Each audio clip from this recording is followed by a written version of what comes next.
السلام عليكم ورحمة الله وبركاته.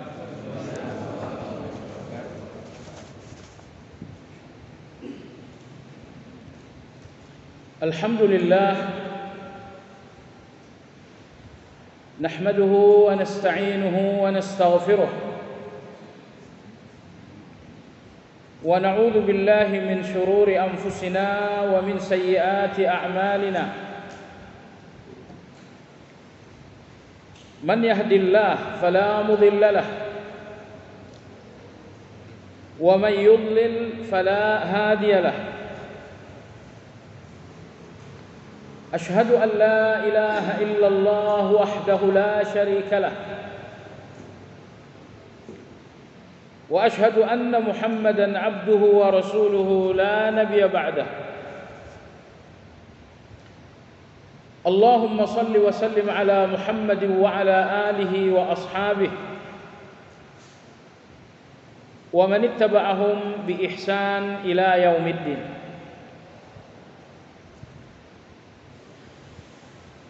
يا أيها الذين آمنوا اتقوا الله حق تقاته ولا تموتن إلا وأنتم مسلمون. Kaum muslimin rahimakumullah,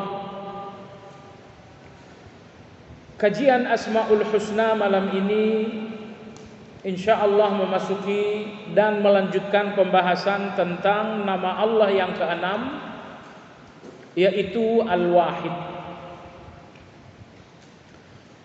Pekan lalu telah disampaikan tafsir dan beberapa pengantar penting dari Al-Wahid. Antara lain, Al-Wahid berarti Allah Maha Esa. Kemahaesaan Allah atau Al-Wahid adalah satu Asmaul Husna yang mesti digunakan untuk menafsirkan seluruh Asmaul Husna. Semua Asmaul Husna harus dikembalikan kepada Al-Wahid. Allah Subhanahu wa taala Ar-Razzaq, Maha memberi rezeki. Allah Esa dalam memberi rezeki. Allah Subhanahu wa taala Al-Qawi, Maha kuat. Al-Wahid, Allah Esa di dalam kekuatannya. Allah Subhanahu wa taala Al-Wali, Maha menolong. Al-Wahid, Allah Esa di dalam menolong. Saudaraku sekalian, yang paling sulit di dalam mengimani Asmaul Husna adalah mengimani maknanya dengan wahid. Anda mengimani Allah An-Nasir, Maha menolong, tapi Anda masih melihat pertolongan-pertolongan ada di tangan dokter, ada di tangan tentara, ada di tangan polisi. Anda tidak melihat pertolongan itu dengan kacamata wahid.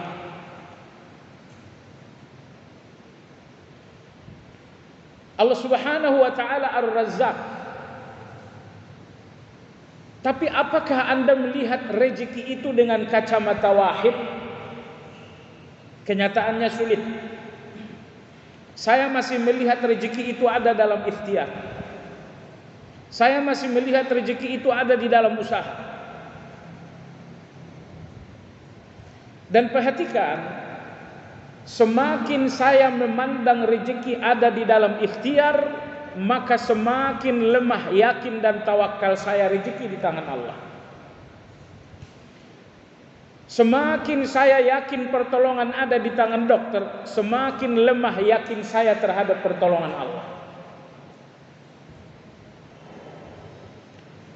Maka saya ulangi sekali lagi, yang terberat di dalam belajar Asmaul Husna bukan memahami maknanya, tetapi memahami setiap makna dengan wahid, dengan tauhid. Dengan kata lain, wahid itu adalah la syarikalah. Tidak ada sekutu bagi Allah. Tidak ada saingan, tidak ada tandingan.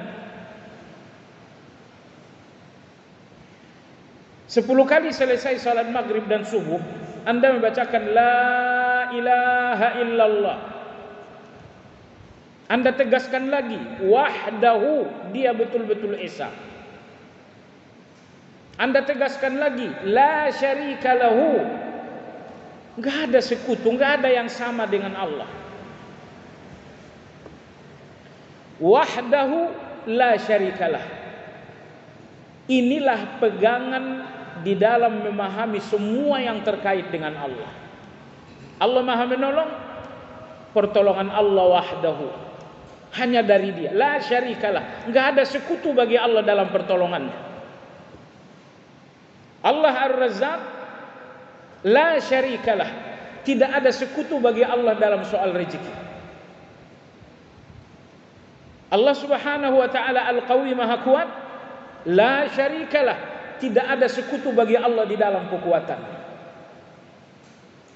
Nah, jadi yang tersulit saat kita faham Asmaul Husna lalu memahami Asmaul Husna itu dengan wahdahu, memahami Asmaul Husna itu dengan la syarikalah.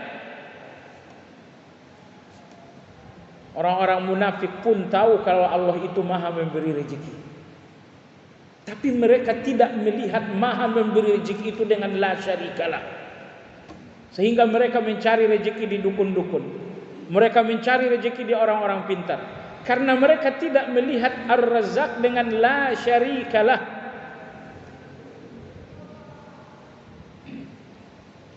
Oleh sebab betapa pentingnya makna la syarikalah, sehingga Anda tidak sekedar dituntut zikir la ilaha illallah, Anda kembali dituntut wahdahu, Anda dituntut lagi la syarika lahu.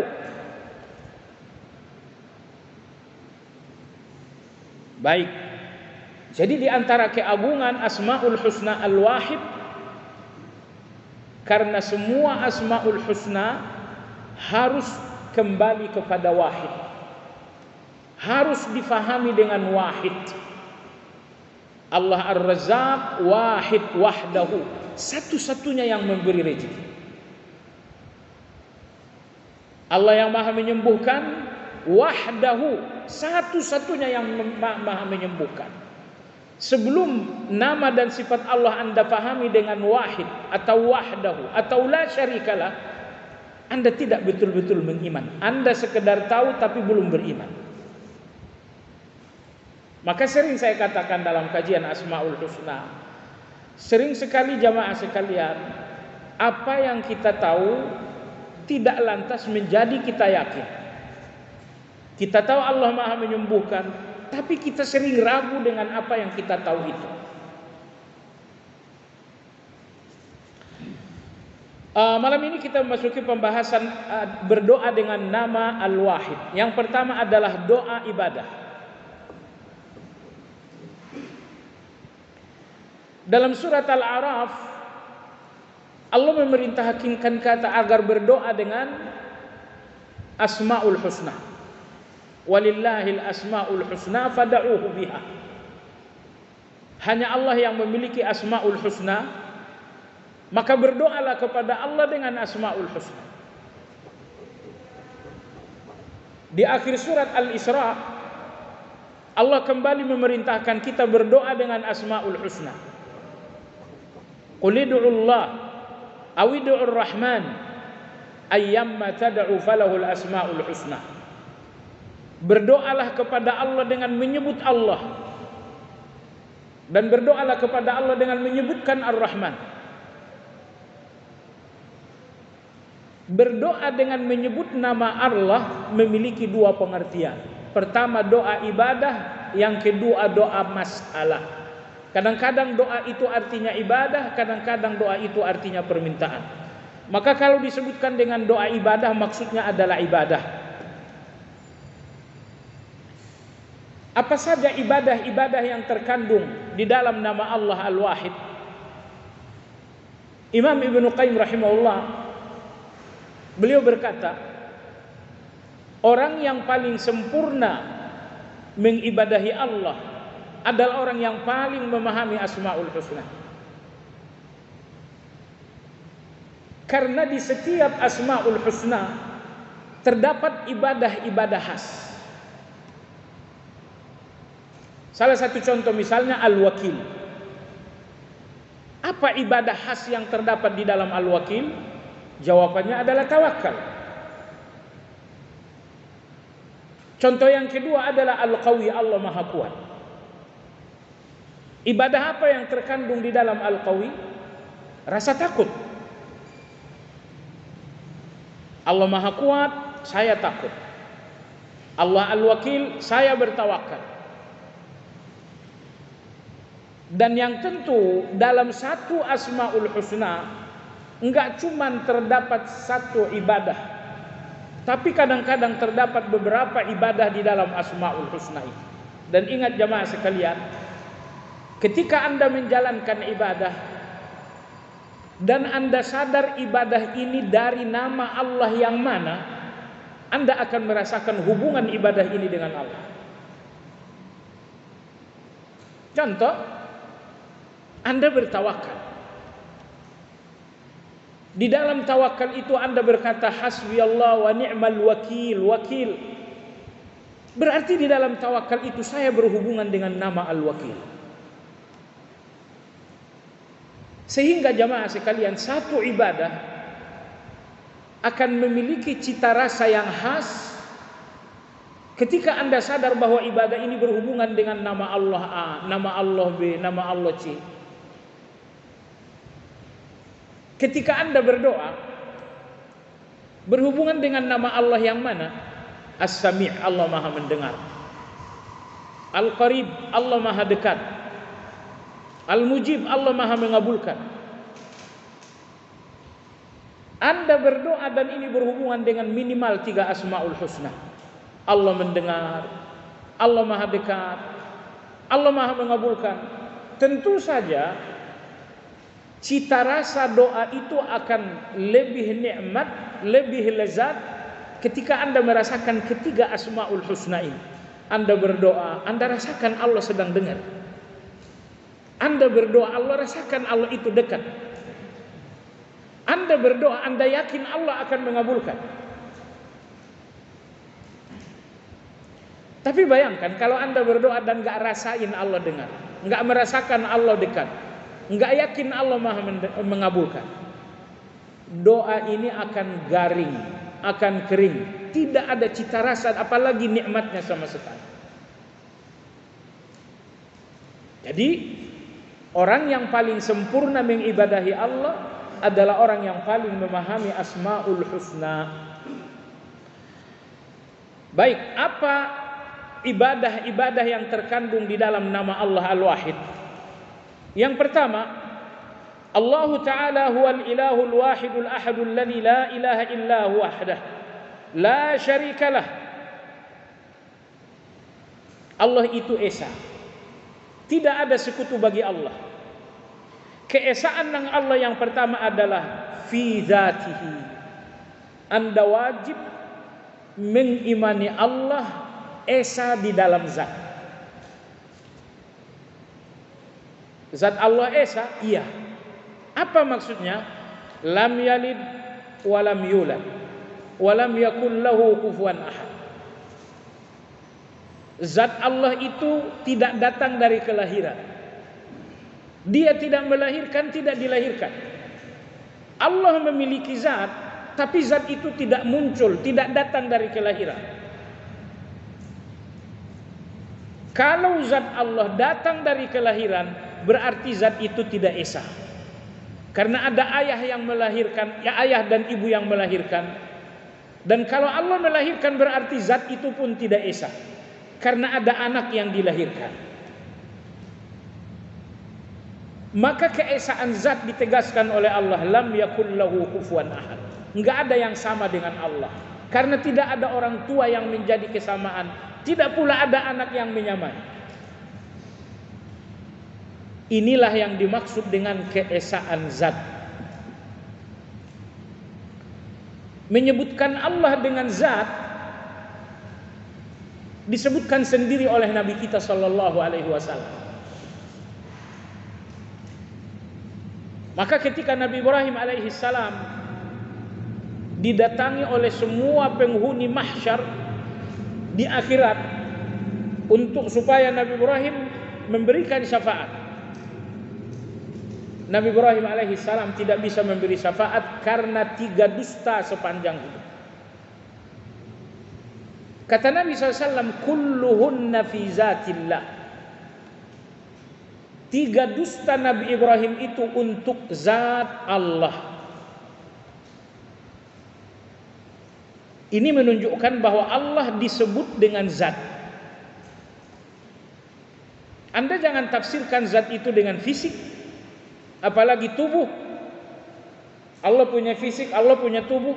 Ta'ala Allah, Allah maha tinggi dengan kata-kata itu. Ucapkan saja bahwa Allah punya zat, karena Nabi menyebut Allah itu zat. Dan gak perlu zat itu diterjemahkan lagi. Zat-zat. Nabi Ibrahim dusta 3 kali. Dusta pertama apa? Orang-orang mengajaknya ke tempat hari raya. Lalu dia mengatakan, qala inni saqim, saya lagi sakit, enggak ikut. Karena mereka berlebaran di berhala-berhala. Yang kedua, ketika istrinya ditanyakan raja yang zalim, ini siapa ini? Kata dia, ini saudariku. Yang ketiga, ketika Nabi Ibrahim menghancurkan berhala-berhala, qalu anta fa'alta hadza bi alihatina ya Ibrahim? Ibrahim, kaukah yang menghancurkan berhala ini? Qala bal fa'alahu kabiruhum hadza. Iya, dialah yang melakukannya, tapi yang terbesar ini. Sebetulnya Nabi Ibrahim enggak salah, cuman menggunakan kata-kata yang agak menjelimet, sehingga mereka fahamnya yang membunuh ini, merusak ini adalah yang paling besar. Jadi 3 dusta menjadi penghalang bagi seorang Khalilullah untuk bisa memberikan syafaat yang pertama kali. Jadi hati-hati dengan dusta ini. Padahal ketiga dusta itu fi zatillah. Dia tidak berdusta untuk dirinya, untuk keuntungannya, untuk menyelamatkan dirinya. Nabi Ibrahim berdusta fi zatillah, untuk zat Allah, artinya untuk Allah. Baik. Jadi di sini keesaan Allah yang pertama adalah keesaan zat. Maksudnya apa? Esa zat Allah dalam arti kata enggak ada yang sama dengan zat itu. Kenapa enggak ada yang sama? Lam yalid wa lam yulad. Karena zat itu tidak datang dari kelahiran, tidak melahirkan dan tidak dilahirkan. Itulah keesaan zat.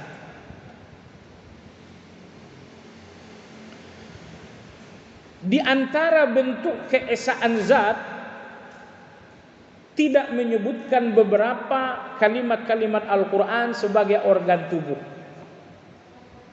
Misalnya Allah berfirman, wa yabqa wajhu rabbik, abadilah wajah Tuhanmu.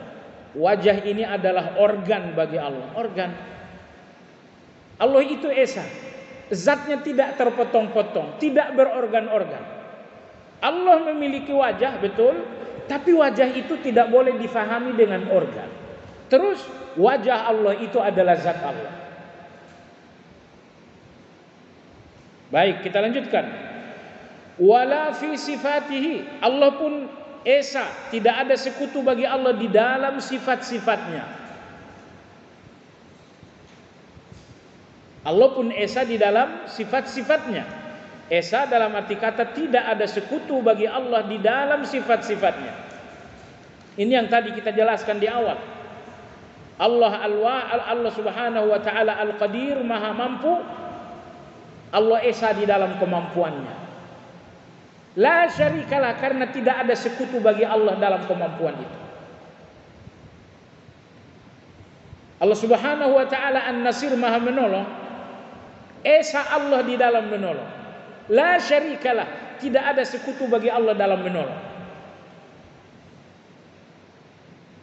Ini yang dimaksud dengan keesaan sifat. Wala fi af'alihi, keesaan yang ketiga adalah keesaan Allah dalam perbuatan-perbuatannya. Allah ciptakan manusia, itu perbuatan Allah. Allah turunkan hujan, itu perbuatan Allah.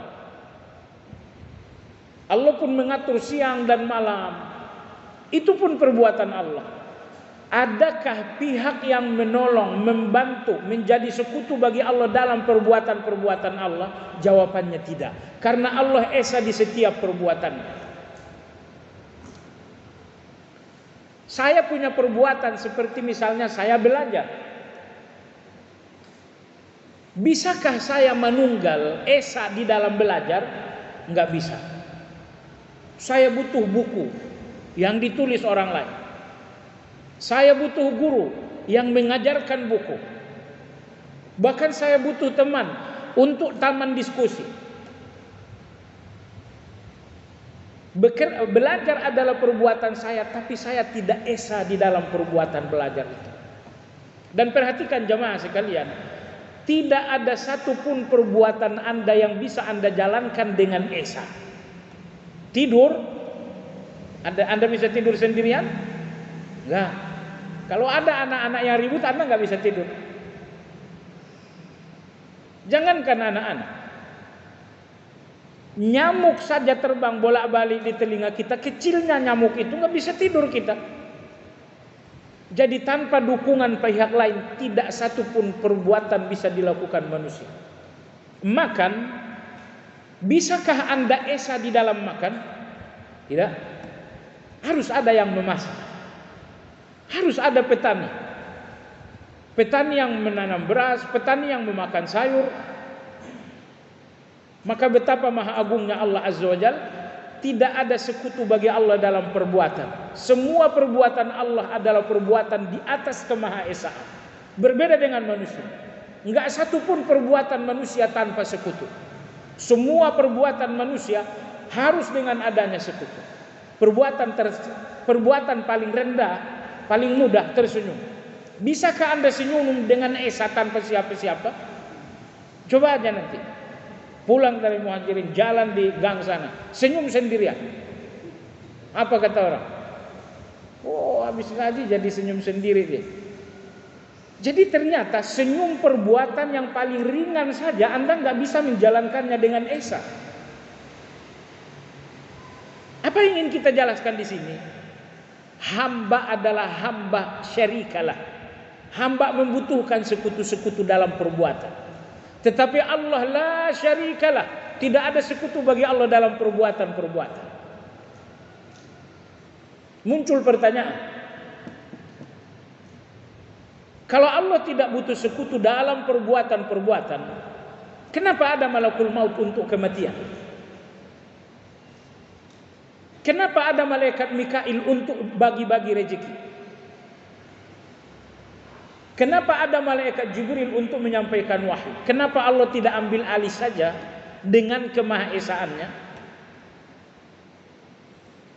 Jawabannya jamaah sekalian, karena Allah adalah Malik, Raja. Karena Allah adalah Malik, Raja. Maka Allah ciptakan malaikat. Betapa besarnya Jibril. Nabi SAW mengatakan Jibril memiliki 600 sayap. Kalau ayam Anda berapa sayapnya? 2. Kalau Jibril 600. Satu sayap Jibril bisa menaungi ufuk barat ke ufuk timur. Itu satu sayap. Wajar kalau kota Sadum dicongkel begini ke atas dibalik. Kota besar dicongkel. Satu sayap bisa menaungi dunia dari ufuk ke ufuk. Jibril yang sebesar itu kalau sudah di depan Allah Subhanahu wa taala, kata Nabi sallam, kal halasil bali. Dalam perjalanan Mi'raj kata Nabi sallam, aku berjalan dengan Jibril dari bumi ke langit pertama, kedua, ketiga, begitu sampai di langit yang ketujuh, ra'aitu Jibril kal halasil bali. Aku melihat Jibril seperti kain yang lusuh. Kalau tadi Jibril masih tegar, tapi begitu sampai di langit yang ketujuh, kalhalasil bali. Jibril ini seperti kain yang lusuh. Bicaranya mulai pelan, tubuh dan perawakannya mulai seperti nggak punya tenaga sama sekali. Apa yang terjadi? Rasa takut Jibril kepada Allah Subhanahu wa taala.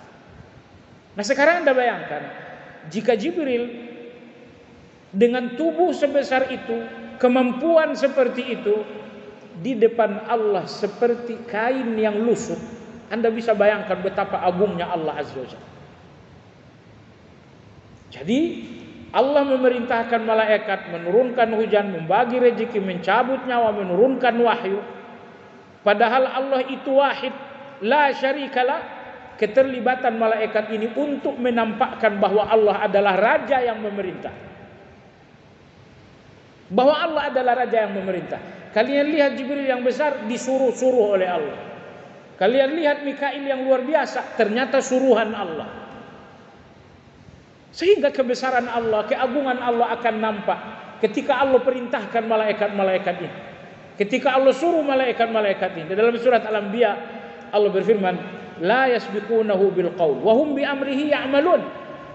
Mereka enggak pernah bicara tanpa izin Allah Subhanahu wa taala. Dan apapun perintah Allah selalu dalam perbuatan mereka. Apapun perintah Allah selalu ada dalam perbuatan mereka. La ya'suna Allah ma amarahum wa yaf'aluna ma yu'marun. Tidak ada maksiat mereka terhadap perintah Allah Subhanahu wa taala. Dan mereka menjauhi segala larangan Allah, segala. Jadi inilah rahasia bahwa Allah la syarika lahu fi af'alih. Allah tidak ada sekutu dalam perbuatannya. Tapi kemudian Allah libatkan malaikat-malaikat untuk menampakkan bahwa aku adalah raja. Bahwa Allah adalah Al-Malik.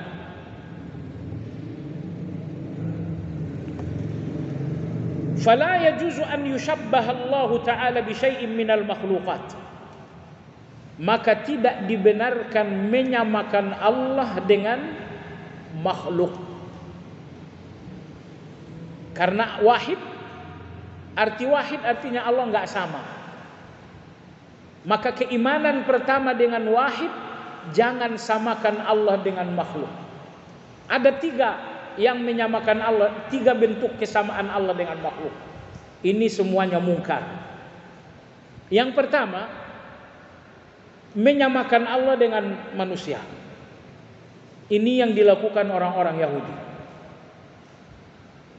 Yang kedua, menyamakan manusia dengan Allah. Ini yang dilakukan orang-orang Nasrani.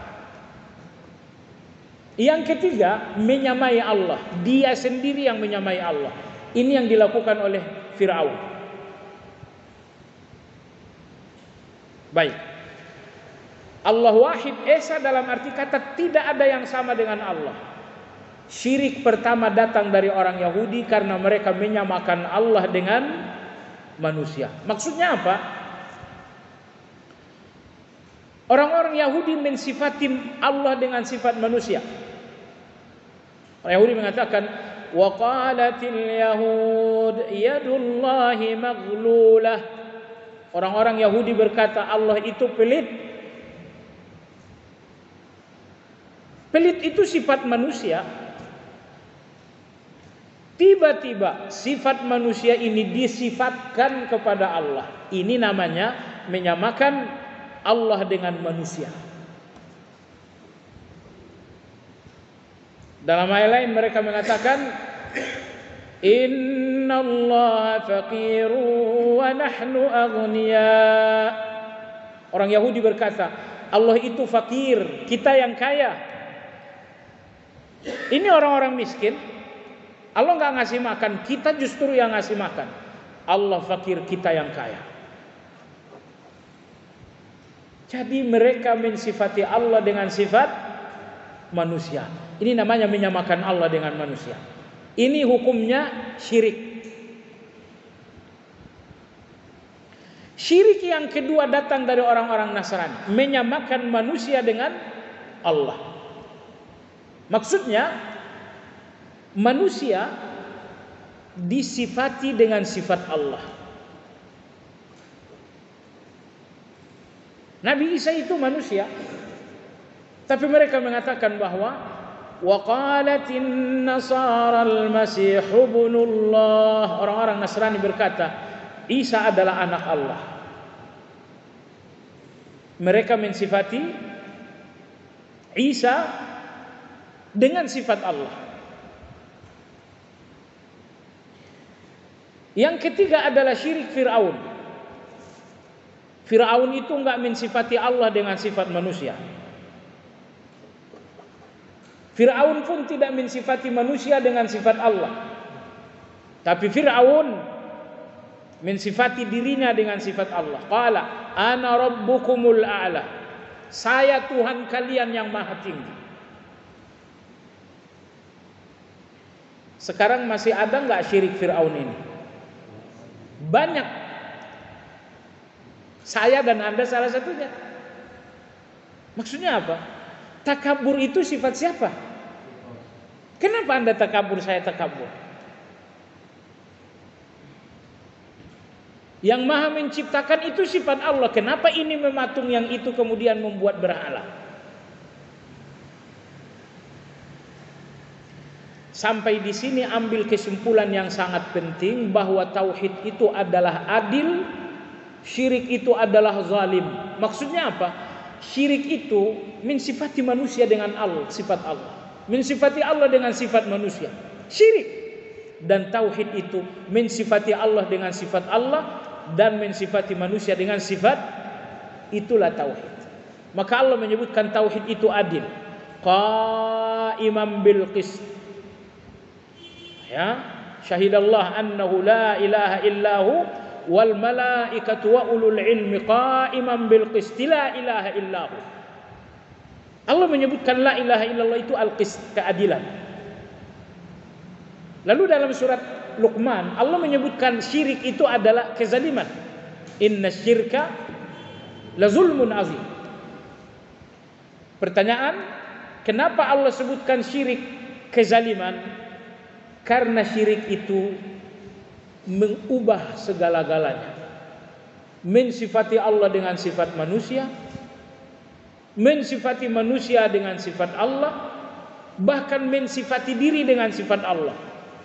Kacau balau. Maka Allah mengatakan inilah syirik, ini kezaliman. Tapi bagaimana dengan tauhid?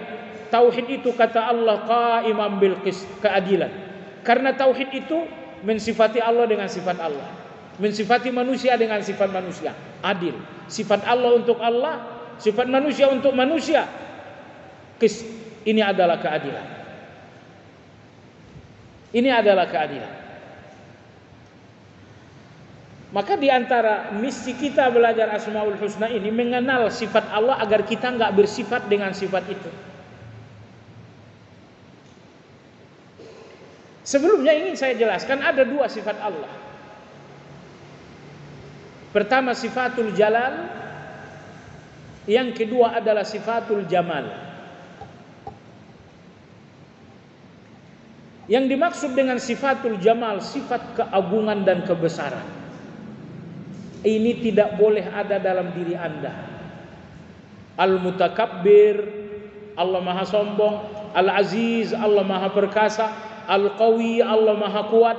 Al-Matin, Allah Maha Kokoh.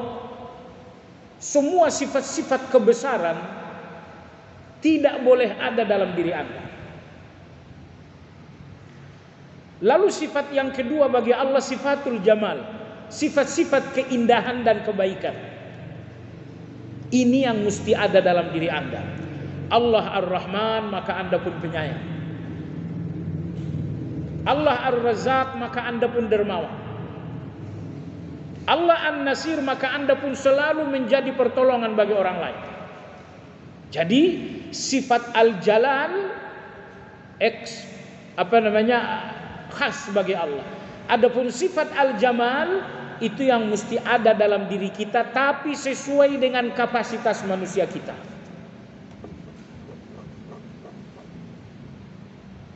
Ini bukan manunggaling namanya. Allah Ar-Rahman, saya pun penyayang, itu bukan manunggaling. Allah Ar-Rahman, saya dengan penyayang, itu dua hal yang berbeda. Perhatikan dalam Al-Quran, bagaimana orang-orang yang suka bersyukur dinamai oleh Allah dengan nama Allah. Nama Allah adalah Asy-Syakur. Nama Allah yang kedua adalah Asy-Syakir. Ketika Allah berfirman tentang Nabi Ibrahim, Allah berfirman, syakiran li an'umihi ijtabah. Allah menyifati Ibrahim dengan syakir. Nabi Nuh alaihi salam, Allah katakan, innahu kana abdan syakura. Allah syakir, Allah syakur. Ibrahim Allah bilang syakir, Nuh Allah bilang syakur. Begitu dahsyat dan luar biasanya syukur, sehingga orang-orang yang bersyukur dinamai oleh Allah dengan nama Allah. Ibnu Qayyim dalam kitab Madarijus Salikin, beliau mengatakan, di antara hal yang paling besar dalam syukur, paling agung dalam syukur, bahwa orang-orang yang bersyukur dinamai oleh Allah dengan nama Allah. Karena nama Allah adalah Syakir, innallaha syakirun alim. Kemudian nama Allah yang kedua adalah Syakur. Ternyata terhadap Nabi Ibrahim, inna Ibrahim kana ummatan qanitan lillah hanifan wa lam yakun minal musyrikin syakiran li'adumihi ijtabah. Allah syakir, lalu Allah menamai Ibrahim dengan syakir. Nabi Nuh Allah berfirman, innahu kana abdan syakura.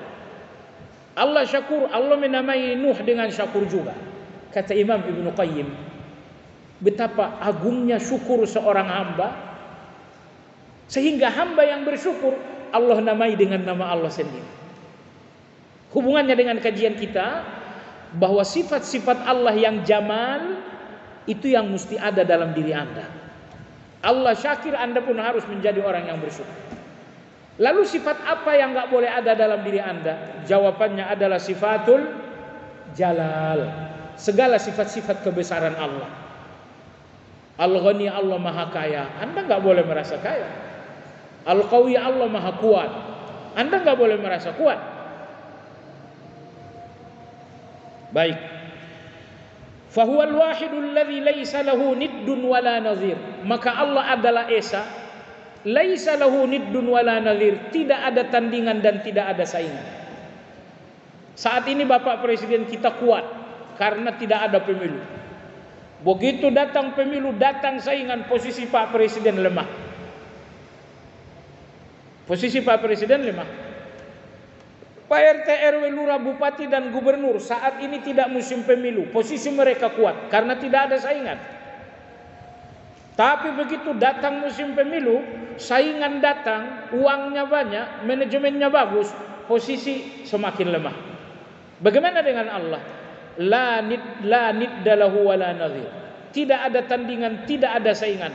Maka tidak ada momentum-momentum yang membuat Allah lemah. Enggak ada saingan bagi Allah. Ilmu Allah tidak ada saingan, kekayaan Allah enggak ada saingan, kekuatan Allah tidak ada saingan. Dalam segala hal tidak ada saingan bagi Allah. Itulah Esa. Esa tak ada saingan. Masuk waktu? Belum? Baik. Penulis ibadah yang kedua, la yadkhulul abdul islam hatta yuwahhidallaha ta'ala bi syahadati an la ilaha illallah. Seseorang tidak masuk Islam kecuali dengan meyakini keesaan Allah dalam ucapan la ilaha illallah. Kalau ada seorang yakin Allah Esa, tapi keesaan itu tidak diungkapkan dengan la ilaha illallah, apakah orang ini masuk Islam? Tidak. Abu Talib, paman Rasulullah, dia yakin Allah itu Esa. Walaqad alimtu anna dina Muhammadin khaira dinil bariyah. Aku tahu bahwa agama Muhammad ini agama terbaik. Tapi keesaan Allah dalam keyakinan Abu Talib tidak pernah dia ucapkan melalui syahadat. Sehingga ketika Abu Talib wafat tanpa syahadat, Ali bin Abi Talib mengatakan, ya Rasulullah, laqad mata ammukal kafir. Ya Rasulullah, pamanmu yang kafir itu sudah mati. Tidak ada manfaat keyakinan tentang tauhid sebelum keyakinan itu diucapkan dengan syahadat. Wajib ucapkan syahadat. Dan syahadat itu pun tidak boleh diterjemahkan. Aku bersaksi, enggak boleh. Asyhadu an la ilaha illallah. Harus dengan bahasa Arab. Kalau ada orang yang ganti-ganti, jangan asyhadu an la ilaha illallah, asyhadu an la ilaha illar rahman. Enggak sah juga. Berapa ribu orang masuk Islam zaman Nabi, tidak ada yang pakai rahman. Agama kita ini bukan akal-akalan, cocok-cocokan. Ada dalilnya, itulah agama. Kalau enggak ada dalilnya bukan agama. Al-haqqu min rabbik, kebenaran itu Allah yang punya. Sehingga datangnya hanya dari Allah. Ribuan orang masuk Islam, asyhadu an la ilaha illallah. Lalu kemudian dia ganti, asyhadu an la ilaha illar rahman. Maknanya enggak rusak. Rusaknya karena itu tidak dicontohkan oleh Nabi. Masuk waktu? Sudah? Baik. Sampai di sini jamaah sekalian, insyaallah nanti akan kita lanjutkan pertemuan akan datang. Kita kumandangkan azan Islam.